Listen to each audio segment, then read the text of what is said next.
धरती पे स्वागत है।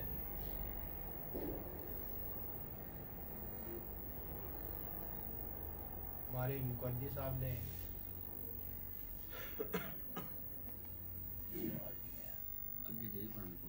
काफ़ी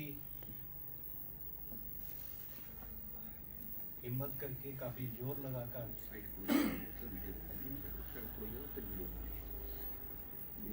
मुझे भी बार बार कहा, हमारी बेटी को बार बार कहा कि एम्प्लॉइज जो प्रॉब्लम्स फेस कर रहे हैं थोड़ी पीछे जाना, उनकी एक मीटिंग करवाई जाए। कोई आज विश्व के चंद गिने चुने लोगों में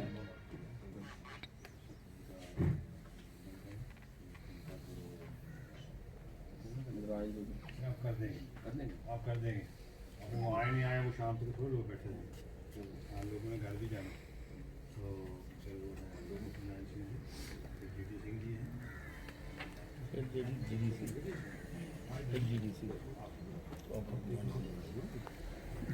तो नहीं बोलिए, वो आएंगे नहीं तो 4 बजे तक लोग। चलो करो करो शुरू मारे हाँ शुरू कर। तो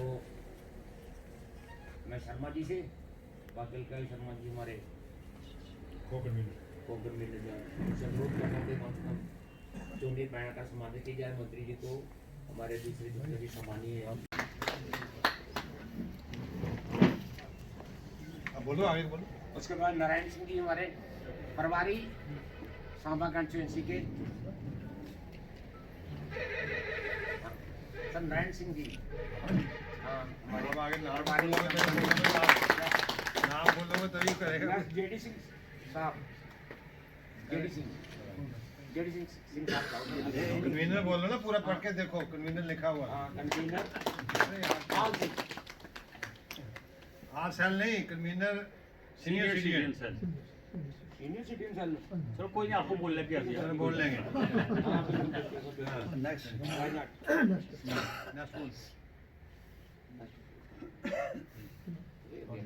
जो मुखर्जी साहब का भी करो। ऐसा है तो हुई हो। मेरा नाम बोल दो, आपको मैंने सोचा ना, समझाया आपको, बार किया। चलिए, नेक्स्ट हमारे सेल इंचार्ज मुकुंद शर्मा जी, आपके सारे चार्ज इनका मेन कंट्रीब्यूशन है हमारे सेल के लिए।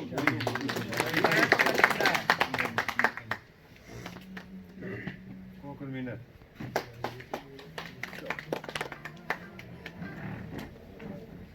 Thank you. हाँ जी, हमारे प्रिंसिपल साहब नहीं नो सब नो, आप प्रिंसिपल हैं। हाँ जी, भारत माता की जय, भारत माता की जय, भारत माता की जय। तो जो भरो गाड़ी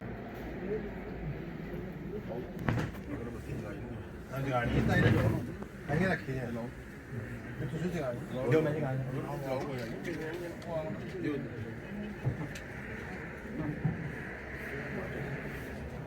मोमबत्ती वाली लगे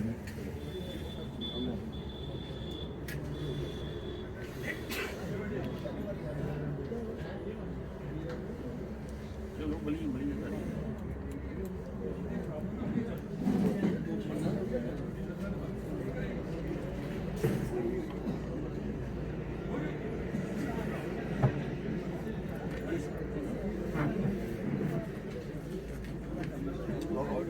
इधर आइयो सरदार जी, इधर आइयो पापा, इधर आइयो थोड़ा क्लोज अप करके लेने ना। हाँ हाँ, खुला ही खुला गया। थोड़ा खुला करो ये तो साउंड कोई बात नहीं, कौन नहीं और केक सारे तो ये फोटो इच्छो लाओ, इधर खड़ी ना कोई हद उधर कर दो। इधर ये खुली हुई है ना, बड़ी खुली हुई है, इधर आई जाना सारा। इधर आइया सारे खुले ही और कोई और थोड़ा जो उठो ही ला पीछे ना चलाओ थोड़ा सारे आई जाना आंख इधर आओ, इधर आओ।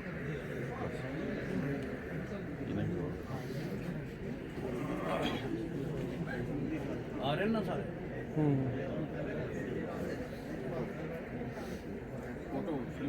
शर्मा जी जो एक्स प्रेसिडेंट बीजेपी के रहे हैं और फार्मर कैबिनेट मिनिस्टर भी रहे हैं, मैं उनका सबसे पहले यहाँ पर हार्दिक स्वागत करता हूँ। वो हमारे तीनों सेलों के employ education teacher cell, professional cell और सीनियर सिटीजन सेल के प्रभारी भी हैं, इंचार्ज भी हैं पूरे जम्मू कश्मीर के। उनके साथ ठाकुर नारायण सिंह जी जो सांबा कॉन्स्टिट्यूंसी के प्रभारी हैं, उनका भी मैं स्वागत करता हूं। मेरे साथी श्री जेडी सिंह जी, अभी पता लगा कि जीडी सिंह से जेडी सिंह, आज ही मैं भी इस मुकाबले में था, जो कि कन्वीनर है जम्मू कश्मीर जेके ड्यूटी सीनियर। मोदी जी जिंदाबाद। Bharatiya Janata party, Bharatiya Janata party.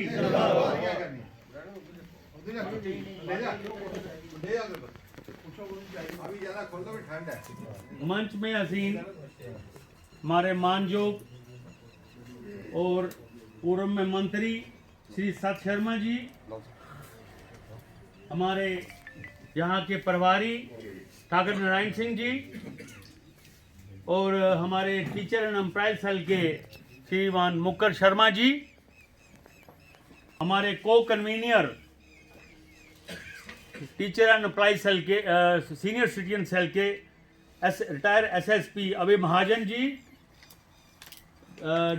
अपने डिस्ट्रिक्ट कन्वीनियर जो सीनियर सिटीजन सेल के वो हमारे कमांडेंट मुनीश्वर सिंह जी, मानत मंच हुआ, क्योंकि 1 महीने के बाद हमारे कार्यक्रम तकरीबन बंद हो जाएंगे करने में। हमारे पास 1 महीना है। बात यूं है कि प्रधानमंत्री नरेंद्र भाई मोदी जी का जैसा नेता ना तो पहले हुआ था और ना ही कभी आगे होगा। आपको मैं एक बात बताऊं कि प्रधानमंत्री नरेंद्र भाई मोदी जी क्या कर रहे हैं। प्रधानमंत्री नरेंद्र भाई मोदी जी 200 साल मुगलों ने राज किया था और 200 साल अपने अंग्रेजों ने राज किया और 70 साल हमारे काले अंग्रेजों ने, कांग्रेसियों ने राज किया। इन तीनों ने भारत को लूटा और इतना लूटा कि अभी उसकी भरपाई अभी तक भरपाई नहीं हो रही है। आप देखिए मुगलों ने जो कार्यक्रम किए हैं, यहां आके तबाही की है, वो मोदी जी अभी उनकी भरपाई कर रहे हैं। पिछले दिनों देखा आपने, राम मंदिर बनाया, राम जी की स्थापना हुई, अभी काशी विश्वनाथ की होगी, उसके बाद मथुरा जी की होगी। ये जो चीजें हैं, मंदिरों के सुंदरीकरण या धार्मिक स्थान जो उन्होंने तोड़े हुए हैं, मोदी जी उन्हीं में लगे हुए हैं। और जो लोग लूट के ले गए हैं अंग्रेज हिंदुस्तान को, उनकी कुछ चीजें उन्होंने वापस भी वहां से लाई हैं।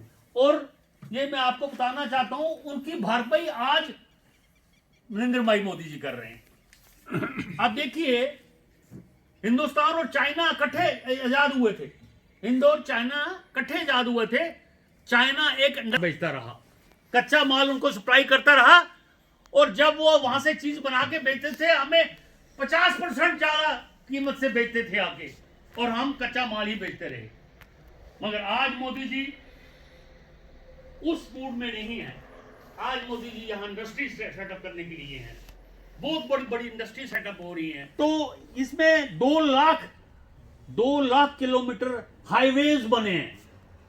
आपका ये हाईवेज भी उनमें ही है, और 2024 के एंड तक ये कंप्लीट हो जाएंगे सारे।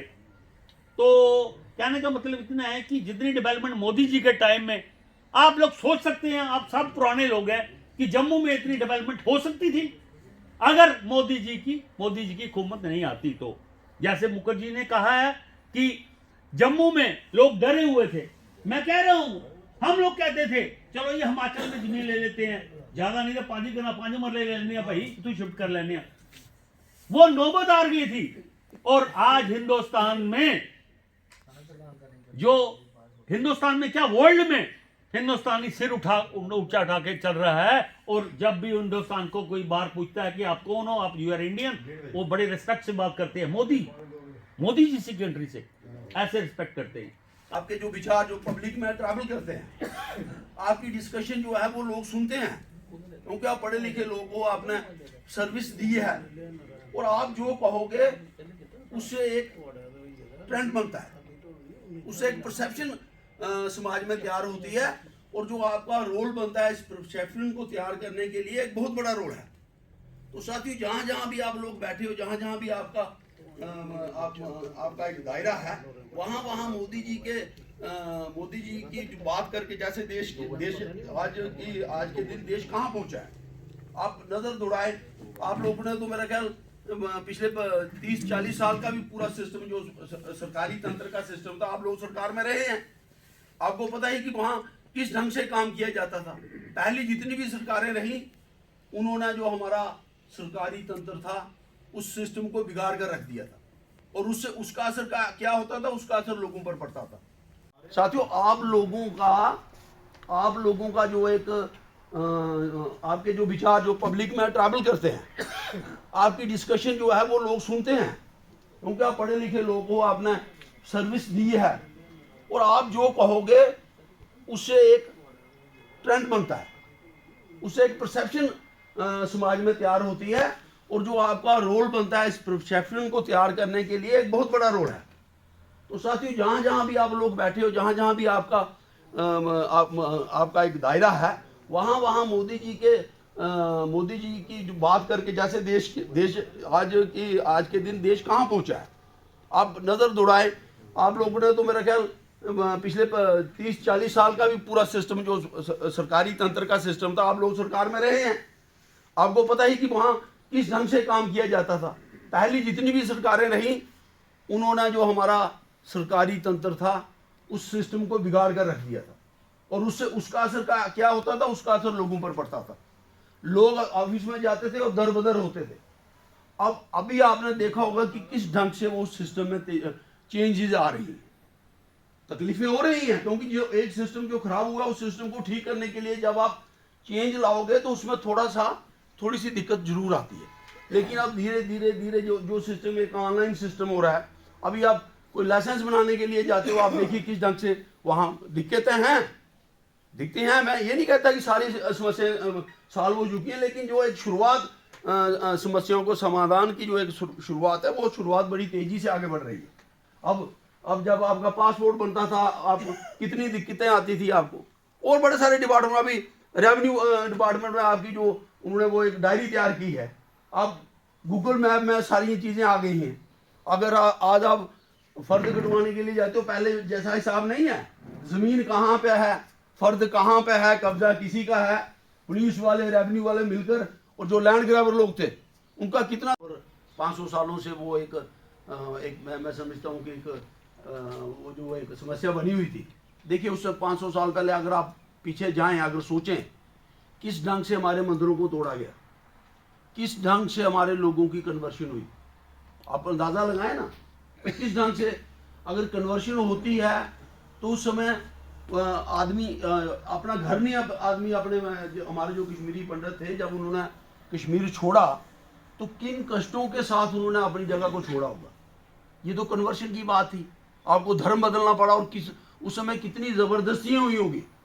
लेकिन अब वो वक्त दी, और उसके बाद जो सरकारें 47 के बाद जो सरकारें आई, उन्होंने वही उसी ढंग से वो काम करना शुरू किया। हमारी संस्कृति को दबाया गया, हमारे इतिहास को दबाया गया, आपके सामने रहा सारी बात।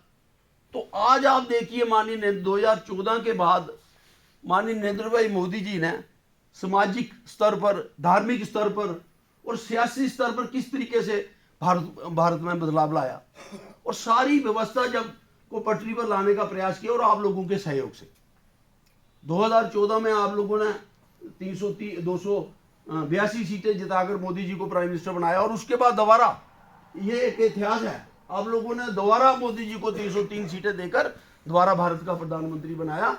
ये सब आप लोगों की वजह से ये कार्य संभव हो पाए। तो मैं साथियों, यहाँ ज़्यादा अभी हमारे मंत्री जी ने बोलना है, मैं ज़्यादा इस पर बात नहीं करूँगा, मैं थोड़ा सा सेलों पे बात करूँगा। देखिए, आपका जो भी सेलों से आपको क्या उसमें मदद मिलती है, जितने भी हमारे सेल्स हैं, देखिए आपकी समस्याएं हैं, जो एम्प्लॉइज़ है, रिटायर्ड एम्प्लॉइज है उसकी अपनी एक समस्या है। अब किसी भी डिपार्टमेंट में चले जाइए, हर डिपार्टमेंट में एक यूनियन बनी हुई होती है, और यूनियन का काम क्या है? यूनियन का काम है कि जो अपने एम्प्लॉइज हैं उनकी समस्या का समाधान करना। तो इसी तरह पार्टी ने ये एक सेल बनाए हुए हैं कि जो आपकी रिटायर्ड जो हमारे एम्प्लॉइज हैं उनकी क्या क्या समस्या हैं। और मैं मुखर्जी से ये रिक्वेस्ट करूंगा कि वो एक पूरा जितनी भी समस्या हैं, क्योंकि एम्प्लॉइज चाहे किसी भी डिपार्टमेंट में होगा उसकी समस्या सेम होगी। पेंशन की समस्या होगी, ग्रेजुएट की समस्या होगी, जैसे ये कह रहे हैं कि ट्रेजरी में पैसे फंसे हुए हैं। बैठक में मंच के ऊपर उपस्थित भारतीय जनता पार्टी के हमारे सीनियर लीडर और सांबा के प्रभारी नारायण सिंह जी, सभी जो हमारे तीनों सेल्स हैं जिसमें सीनियर सिटीजन सेल है, रिटायर्ड एम्प्लॉइज सेल है, प्रोफेशनल सेल है, उसके हमारे कन्वीनर मुखर्जी शर्मा जी और JD Singh ji, SSP retired Ajay ji, TR Sharma ji हमारे को कन्वीनर, महेश्वर सिंह जी हमारे यहाँ के डिस्ट्रिक्ट के कन्वीनर और नरेंद्र सिंह जी कन्वीनर, और इस बैठक में उपस्थित सभी प्रबुद्ध नागरिकगण, दोस्तों और साथियों, बड़े विस्तृत रूप से आप लोगों के बीच में बात रखी गई और कुछ सेल्स को लेकर, कुछ सेल्स के कार्य को लेकर मेरा मानना है कि सेल्स अपने आप में एक इंडिपेंडेंट पार्टी का कार्य कर सकते हैं। पार्टी जैसे अपना कार्य करती है, अपने कार्य को बढ़ाने के लिए उसमें नौजवान भी रहते हैं, मातृ शक्ति भी रहती है, लेकिन जहाँ तक हमारे इन सेल्स का प्रश्न है, प्रोफेशनल सेल्स को छोड़कर बाकी दोनों जगहों पर हमारे वो लोग हैं जो परिपक्व होते हैं और रिटायरमेंट के बाद जिन्होंने सब कुछ सीखा होता है और काफ़ी कम गलतियां जो है वो करते हैं। ऐसे समय में आपका, जिस तरीके से नारायण सिंह जी ने बताया कि आपका कार्य कैसा हो, आप लोग अलग अलग क्योंकि आप लोगों का कही हुई बात अपने परिवार में भी मैटर करती है, और अगर आप दूसरे लोगों के बीच में भी ये बात रखेंगे तो वो भी अपने आप में जो है वो एक मैटर करती है, और इसके लिए हम सबको कार्य करना है। ये ठीक कहा गया कि ये चुनाव हम सबके लिए एक विशेष महत्वपूर्ण चुनाव है। नई दिशा मिली, देश की दशा में सुधार हुआ, और जो ये 10 वर्ष का अंतराल है मित्रों, इस 10 वर्ष के अंतराल में जो कार्य हुए हमारे सभी वक्ताओं ने जो है वो गिनाए। लेकिन सोचिए कि क्या हमारा देश शुरू से लेकर ऐसे था क्या कि 10 वर्ष का अंतराल हम लोगों ने देखा, लेकिन उससे 10 वर्ष का अंतराल और आज़ादी से पहले की भी जब हम लोग बात करते हैं तो लगभग 1000 ईस्वी में ये जो हमारा भारतवर्ष था, अखंड भारत था, बड़ा भारत था, पूरे विश्व की लगभग 1/3 यानी 34-35% जीडीपी जो थी, ग्रॉस डोमेस्टिक प्रोडक्शन, वो हमारे भारत की थी मित्रों। बाकी यूरोप की, इंग्लैंड की, बाकी देशों की सब मिलाकर 65%। हमारे देश की मात्रा जो थी वो 35% थी। 1000 ईस्वी के बाद मुस्लिम आक्रांता आए, कुछ ने लूटा, कुछ लोगों ने इसे लूटा खसूटा, और उसके बाद कुछ लोगों ने यहाँ पर सेटल होकर भी राज किया। लेकिन सबसे ज्यादा नुकसान जो हमें हमारे भारतवर्ष का हुआ मुस्लिम आक्रांताओं के बाद, वो इंग्लैंड के माध्यम से, विदेशियों के माध्यम से, जिन्होंने हमारे ऊपर, ब्रिटिशर्स ने जो है हमारे ऊपर राज किया। 200 वर्ष मित्रों लगे उनको हमारे ऊपर राज करने में, और इस 200 वर्ष के अंतराल में लगभग 90 वर्ष ऐसे थे जिन्होंने, जब उन्होंने पूरे देश भर पर राज किया, और उस समय हमारे देश को इतना लूटा गया, इतना खसूटा गया, आप समझ सकते हैं कि यहाँ से जहाज भर भर के जो सोना था, चांदी थी, या हमारे हीरे थे, या हमारे मॉन्यूमेंट से, सभी को जो था वो देश के बाहर जो थे वो गए। एक समय आया, भारत आज़ाद हुआ, 15 अगस्त 1947 भारत आज़ाद हुआ, तो उस समय बताते हैं, ये आंकड़े हैं कि भारत की जीडीपी जो थी उस वक्त 4%। उस वक्त का समय आप लोगों ने देखा, पहले जवाहरलाल नेहरू देश के प्रधानमंत्री बने और देश के प्रधानमंत्री बनने के बाद एक भाषण था, वो पिछले दिनों में मैं सुन रहा था कि एक भाषण में उन्होंने कहा था कि हमारे लोग जो है, हमारे देश के लोग जो है वो निकम्मे हैं। हमारे देश आगे इसलिए नहीं बढ़ रहा कि हमारे लोग कार्य जो है वो नहीं कर सकते, हम लोग इसलिए पिछड़े हुए हैं।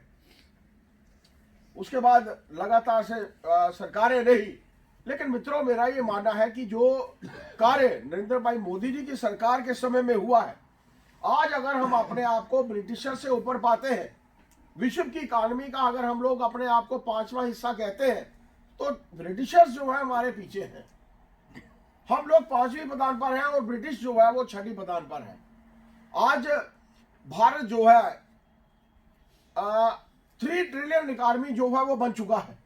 जीडीपी हमारी लगभग 7-8% के बीच में रहती है। ये अपने आप में दर्शाता है कि देश ने किस तरीके से जो है वो तरक्की की है। अगर आप इस दिशा में कभी सोचे कि क्या भारत था 2004 से लेकर 14 के बीच में और 2014 से लेकर 2024 तक का जो मरहला है, 10 वर्ष का मरहला, इस मरहले में आप लोगों के ध्यान में आएगा कि भारत ने कितनी तरक्की जो है वो की है। कार्य हुए, इसमें कोई दो राय नहीं कि कार्य उस 10 वर्ष के अंतराल में भी होते थे, लेकिन उस कार्य की जो गति थी वो बहुत धीमी थी। बड़ी बड़ी सड़कों का निर्माण, आज भी माननीय प्रधानमंत्री जो है लगातार से कार्य की जो है घोषणा कर रहे हैं। मैंने बताया कि मेरे कार्यक्रम जो है जुलाई, अगस्त, सितंबर, अक्टूबर तक लगे हुए। आप सोचिए, जो बाहर के देश हैं वो नरेंद्र भाई मोदी जी के कार्यक्रम जुलाई, अगस्त, सितंबर में भी लगा रहे हैं। तो क्यों लगा रहे हैं? क्योंकि उनको पता है कि आएगा तो मोदी। उनको पता है, विदेशियों को भी पता है कि नरेंद्र भाई मोदी जी के नेतृत्व में ही भारत जो है वो मित्रों आगे बढ़ेगा। एनईपी की बात की गई, हमारा इतिहास जो था उसको बदला गया। जो जीता वही सिकंदर, अलेक्जेंडर द ग्रेट। और कभी आप सोच सकते हैं कि अलेक्जेंडर द ग्रेट था 33 वर्ष का नौजवान जो दुनिया छोड़कर चला गया, हारने के बाद समुद्र के बीच में जहाज में उसकी मृत्यु हो गई। क्या वो 33 वर्ष की आयु का आदमी जीत कर यहाँ से वापस जाएगा? क्या भारत जैसे देश को, अपने यूनान को छोड़कर यहाँ पर आकर जीतने की तमन्ना लेकर वो यहाँ पर आया था, लेकिन घाव लगे थे और उसके बाद हारने के बाद, पोरस से हारने के बाद वो चला गया। मित्रों, ये हमारा इतिहास था जिसको बदला गया।